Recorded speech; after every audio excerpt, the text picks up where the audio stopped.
जहर के खेल में फंस गए एल्विश यादव। कोबरा कांड में एल्विश हुए गिरफ्तार। रेव पार्टी में सांप का विष पहुंचाया। कितनों ने नशे से कितना कमाया। सोशल मीडिया में सनसनी की तरह तेज रफ्तार से ऊपर चढ़े थे एल्विश यादव, लेकिन अब सलाखों के पीछे हैं। न्यायिक हिरासत में पुलिस पूछ रही है, बताओ सांपों का कितना जहर बेचा। एल्विश सोशल मीडिया पर सफाई दे चुके हैं, लेकिन अब कोर्ट में देनी होगी। एल्विश यादव की मुश्किलें अब बढ़ने वाली हैं। सांपों का जहर बेचने का आरोप अगर सिद्ध होता है तो सालों जेल काटेंगे एल्विश यादव। एल्विश यादव की कुंडली की डिटेल आपको दिखाएंगे। उससे पहले एल्विश क्यों भेजे गए जेल, पूरा मामला समझ लीजिए।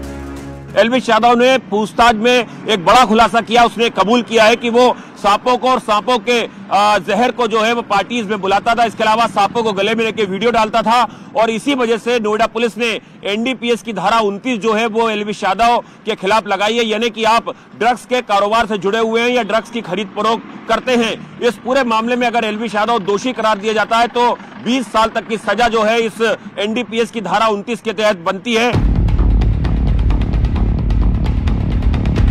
दरअसल रेव पार्टियों का जहरीला कांड एल्विश के गले की फांस बन गया है। 14 दिन की न्यायिक हिरासत में उसने वो सच कबूला है जिसकी तलाश नोएडा पुलिस कब से कर रही थी। सूत्रों के हवाले से खबर है कि अब एल्विश यादव ने उन आरोपों को कबूल कर लिया है जो आरोप रेव पार्टियों को लेकर एल्विश पर लगे थे। जानकारी के मुताबिक पूछताछ में एल्विश यादव ने पुलिस को बताया है, मैं रेव पार्टियों में सांपों का जहर मंगवाता था। मैं आरोपी राहुल के अलावा सभी आरोपियों को जानता था। मैं सभी आरोपियों के संपर्क में था। सेक्टर 49 पर अभियोग पंजीकृत था, जिसकी विवेचना सेक्टर 20 के निरीक्षक द्वारा की जा रही थी और यह अभियोग वाइल्ड लाइफ प्रोटेक्शन एक्ट के साथ साथ आईपीसी की धाराओं में पंजीकृत हुआ था। आज पूछताछ के लिए बुलाया गया था।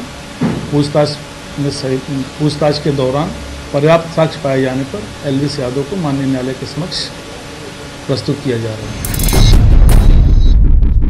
नोएडा पुलिस के सूत्रों के मुताबिक एल्विश ने पुलिस को जो कबूलनामा दिया है उसके मुताबिक रेव पार्टियों में सांपों का जो जहर सप्लाई और इस्तेमाल होता था उसका इंतजाम खुद एल्विश किया करता था। इतना ही नहीं, पुलिस सूत्रों के मुताबिक एल्विश सांपों के जहर की सप्लाई रैकेट में बाकी तमाम आरोपियों के संपर्क में भी था। यानी एल्विश इस मामले में पकड़े गए दूसरे आरोपियों को पहले से जानता था।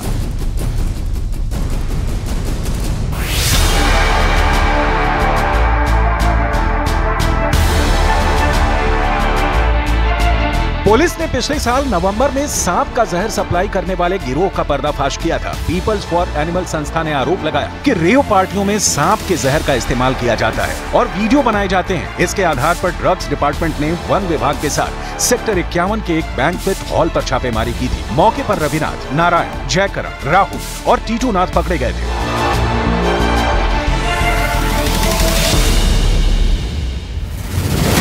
छापेमारी की कार्रवाई के दौरान पकड़े गए लोगों के पास से 5 कोबरा सांप, 1 घोड़ा पछाड़, 1 अजगर और 2 मुहा सांप और सांप का जहर भी बरामद हुआ था। जो एफआईआर दर्ज की गई है उसमें इन सांपों की खरीद फरोख्त को प्रतिबंधित बताया गया था। जो लोग पकड़े गए थे उन्हीं से पूछताछ के आधार पर इस मामले में एल्विश यादव का नाम सामने आया था और पुलिस ने एल्विश के खिलाफ मामला दर्ज कर पूछताछ करनी शुरू कर दी थी।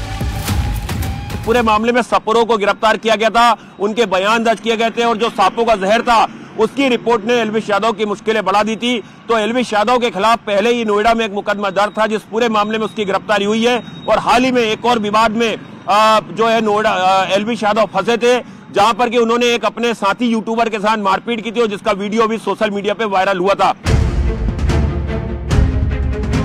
रेव पार्टियों में सांपों का जहर सप्लाई करने के मामले में नोएडा पुलिस ने जयपुर एफएसएल को सैंपल भेजे थे। एफएसएल रिपोर्ट में कोबरा, करात प्रजाति के सांपों का जहर पाया गया था और इसके काटने से हर साल बहुत से लोगों की मौत हो जाती है। इस मामले में एल्विश यादव समेत सपेरों के खिलाफ मुकदमा दर्ज हुआ था।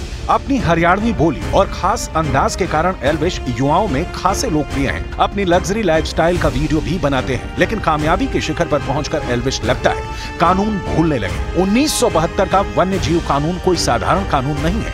लेकिन एल्विश और सांपों के जहर के खेल में शामिल उनके साथी शायद ये समझ नहीं पाए। नतीजा है कि एल्विश के जो फॉलोअर्स अब तक उनके गाने और एक्टिंग देखते थे, अब एल्विश को जेल जाते देख रहे हैं। आपके भी ज़हन में सवाल होगा कि आखिर कौन है एल्विश यादव? तो चलिए इसकी डिटेल आपको बता देते हैं।